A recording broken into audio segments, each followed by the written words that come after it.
Այսօրվա հարվածներ արդեն այլ որակի են։ Հարվածեցին արդեն գազային եւ նավթային ենթակառուցվածքներ։ Եվ դա նպատակը որն է։ Ես որ շատ հաճախ գնում եմ Իրան ու դու արագ-արագ տեսնում ես թե ինչպես է փոխում իրավիճակը տնտեսական։ Իրանց համար կարևոր է գեներացնել բողոք, այդ բողոքը տնտեսական կլինի, որպեսզի գործող իշխանությունը տապալվի Իրանում։ Այո, այնտեղ համ տնտեսական հարց են բարձրաձայնում, համ անջատողական օգտագործելով ազերիներին, քրդերին,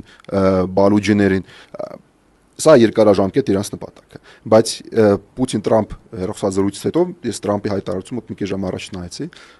ինքը հայտարարեց, որ այս պատերազմը արդեն պիտի ավարտվի։ Տրամփն է հայտարարել, թե Պուտինն է։ Տրամփը հայտարարեց, որ այս պատերազմը պիտի արդեն այս պատերազմը նկատի ունես Իրանի, հա, բայց նաև հայտարարեցին, չէ, բայց նաև նա ասաց, որ Ուկրաինայի պատերազմը պիտի ավարտի։ Այսինքն իրականում շատ մեծ բան չի նշանակում, բայց մենք տեսնում ենք կոշտ դիրքորոշում Չինաստանի կողմից, Ռուսաստանի կողմից, արաբական աշխարհի կողմից